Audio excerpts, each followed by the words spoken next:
Hola, estamos en la clase 14 complemento.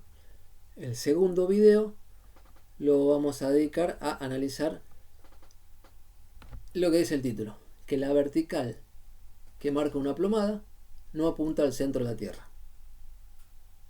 Si es sorpresa, lo pensamos con cuidado y justificamos este título. Les anticipo o les repito que todo el secreto de la clase es manejar bien los productos vectoriales. Así que, por favor, en cada lugar que haya un producto vectorial, paren, hacer con la regla de mano derecha el movimiento que corresponde y convencerse para dónde apunta el resultado. Recuerden que las expresiones de fuerza ficticia centrífuga y de fuerza de Coriolis tienen un menos adelante.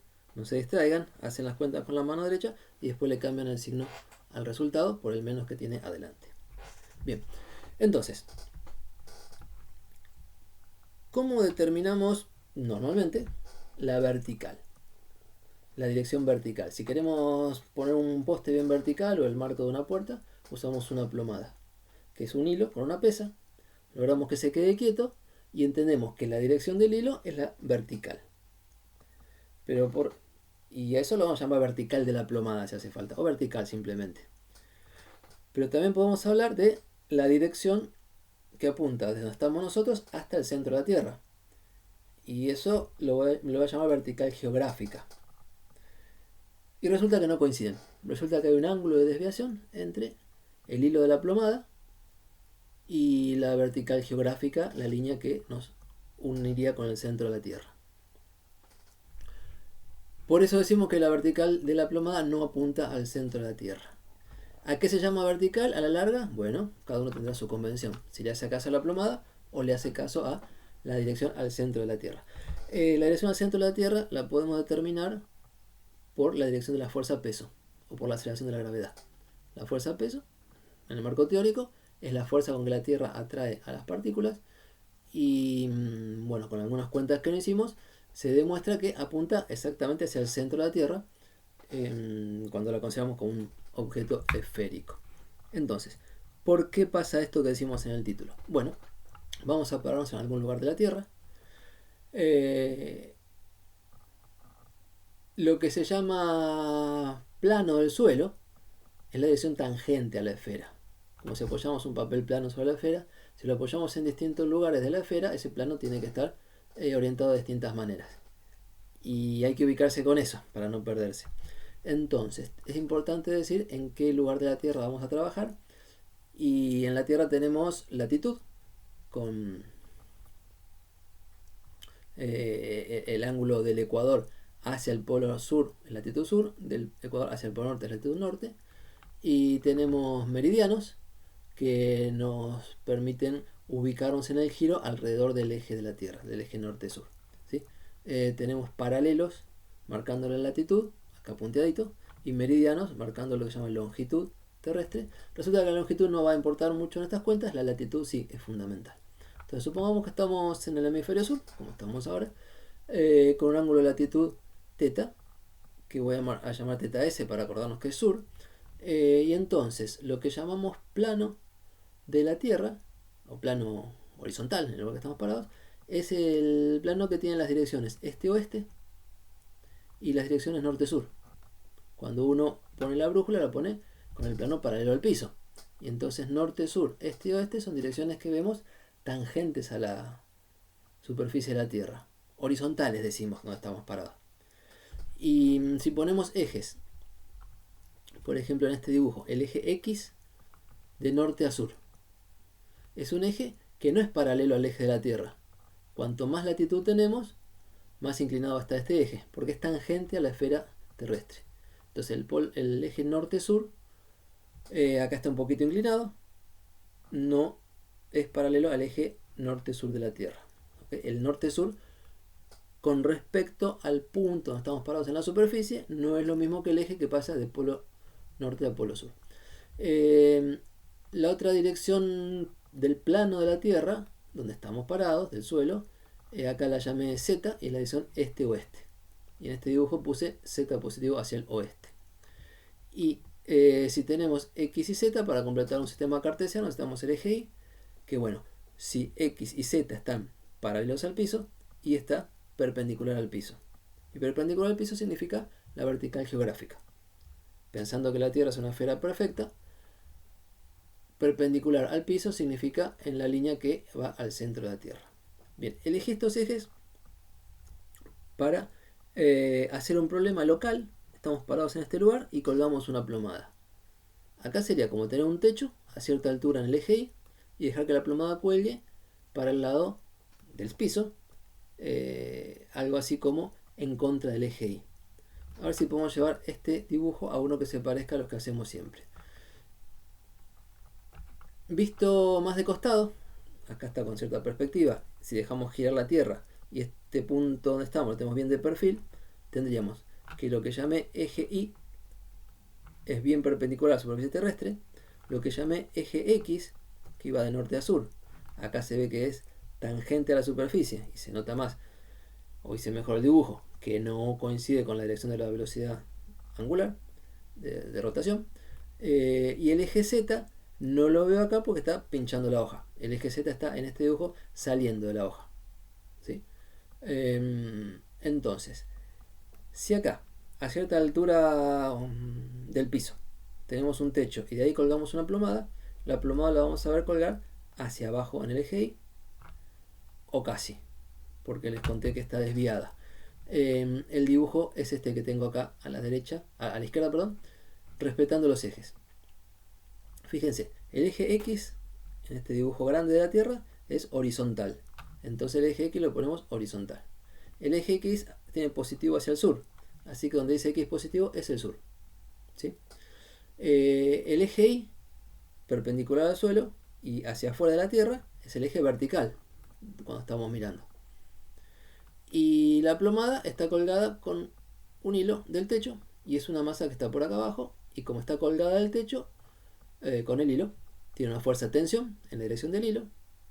Como estamos en la superficie de la Tierra, en las cercanías, tiene una fuerza peso que apunta exactamente hacia el centro de la Tierra.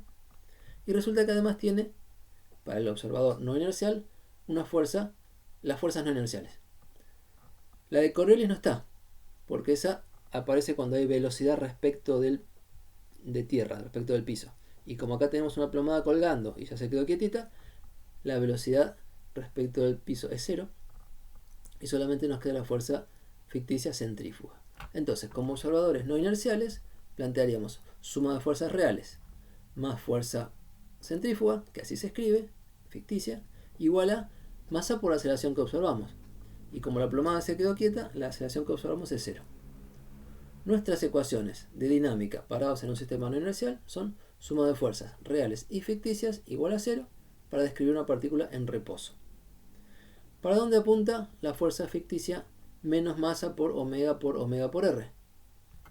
Lo vuelven a mirar con cuidado. Acá en este dibujo plano está más o menos fácil. Omega por R, con la regla de la mano derecha, apunta hacia adentro de la hoja, ¿sí? Y omega hacia el norte por ese resultado anterior hacia dentro de la hoja apunta hacia la izquierda, y con el signo menos apunta hacia la derecha. La fuerza ficticia centrífuga que está en la ecuación es esta flecha horizontal. ¿A qué llamamos horizontal? Horizontal en el dibujo, pero no horizontal en tierra. Entonces es una flecha que forma un ángulo con la vertical, y ese ángulo es el mismo ángulo que forma el vector posición de donde estamos parados respecto al centro de la Tierra con el ecuador. Este ángulo, latitud, se repite acá, latitud. Entonces la fuerza centrífuga forma con la vertical un ángulo que es la latitud del lugar, depende de donde estamos parados. Igual, y se vuelca respecto a la vertical hacia el norte. Entonces, como la dirección X positiva es el sur, la dirección X negativa es el norte, y la fuerza centrífuga la dibujamos en nuestro esquema de cuerpo libre un poco hacia arriba, porque tiene un poco de vertical, y un poco hacia el norte, eje X negativo, formando el ángulo latitud, teta S, de sur, con la vertical. Entonces, parados en tierra, como hicimos todos los problemas hasta ahora, resulta que si tenemos en cuenta que la Tierra es un sistema rotante y hay fuerzas ficticias, aparte de la fuerza verdadera tensión que hace el hilo y la fuerza verdadera peso que hace la Tierra hacia abajo está esta fuerza fantasma o ficticia que aporta a la suma que tiene que dar 0. Acá el dibujo ya está preparado como para que se compensen. Si la tensión tira un poco a la derecha en el dibujo, la fuerza centrífuga tira un poco a la izquierda. Mejor dicho, si la fuerza centrífuga que está tira un poco a la izquierda, es necesario que la tensión tire un poco a la derecha para compensarla. Si hacemos las cuentas con el dato del peso, que es masa por gravedad, y sabemos para dónde apunta en este eje, y con el dato de la fuerza centrífuga, que ya le calculamos el módulo y también ahora mismo, y sabemos para dónde apunta en este dibujo, podremos despejar la tensión. ¿Cuál es el módulo de la fuerza centrífuga? El primer producto, omega por R, tiene omega, módulo de omega, por módulo de R, que es el radio terrestre, por el seno de este ángulo. Este ángulo es el de latitud sur más pi sobre 2, porque estamos en el hemisferio sur. La cuenta en el hemisferio norte la hacen ustedes de tarea. Entonces, el seno de un ángulo más pi sobre 2 resulta ser igual al coseno del ángulo. Entonces, el módulo de omega por R vector es, acá está,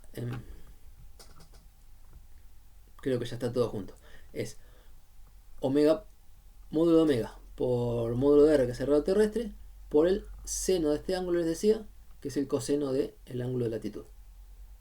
Eso hay que multiplicarlo todavía por otro omega, y resulta que el producto omega por R, que apunta hacia adentro de la hoja, es perpendicular a omega. Así que cuando calculamos módulo del segundo producto vectorial va por el seno de 90 grados. El seno de 90 grados es 1. Entonces volvemos a multiplicar por el módulo de omega y nada más.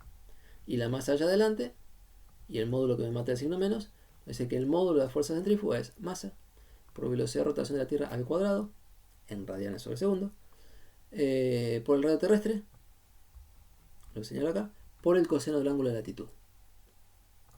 Si estamos en el ecuador, la latitud es 0 y el coseno vale 1 y es el máximo valor del módulo de la fuerza centrífuga. Si estuviéramos en el polo sur, 90 grados de latitud, el coseno de 90 grados es 0 y no hay fuerza centrífuga. Que está bárbaro, porque estamos parados sobre el eje. Y cuando está parado sobre el eje no siente la fuerza centrífuga.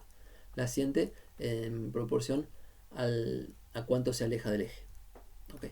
Entonces, ¿cómo hacemos los problemas de suma de fuerzas igual a 0 en estática? Acá hacemos suma de fuerzas reales y ficticias. Ponemos componentes, proyectamos en el eje X y en el eje Y. Tenemos estos desarrollos. Y si queremos calcular el ángulo que forma el hilo con la vertical, este phi, resulta que la tangente de este ángulo es cateto opuesto sobre cateto adyacente. Sería la componente X de la tensión sobre la componente Y de la tensión. Tx sobre Ti, es lo que me propongo calcular, se despeja de acá arriba, se calcula Tx sobre Ti y da una expresión que dice que este ángulo phi de inclinación del hilo no es 0. No es 0. En general no es 0. Y según la latitud donde estamos parados, podemos calcularlo. Esto depende, bueno, de la masa del cuerpo, que se simplifica acá, pero sigue estando acá. Depende de la gravedad, los 9,8 metros sobre el segundo cuadrado. Depende de la velocidad angular de rotación de la Tierra. No sé si dije el radio de la Tierra. Y sobre todo de funciones trigonométricas del ángulo de latitud. Y el hilo no se alinea con la gravedad, no se alinea con la fuerza peso, no se alinea con lo que se llama vertical geográfica. La vertical de la plomada no coincide, forma un cierto ángulo con la dirección vertical geográfica. Pueden hacer ustedes, y les recomiendo, el análisis en el hemisferio norte y encontrar una expresión similar seguramente, pero sobre todo fíjense para qué lado se inclina la plomada. Acá vemos que el hilo se inclina hacia la dirección X negativa, que en el dibujo original era la dirección norte. Y eso es porque la fuerza centrífuga tira un poco para acá, entonces inclina el hilo hacia el norte. En el hemisferio norte, la fuerza centrífuga apunta bien horizontal en este dibujo, y bueno, ustedes dicen para dónde va a tironear del hilo de la plomada.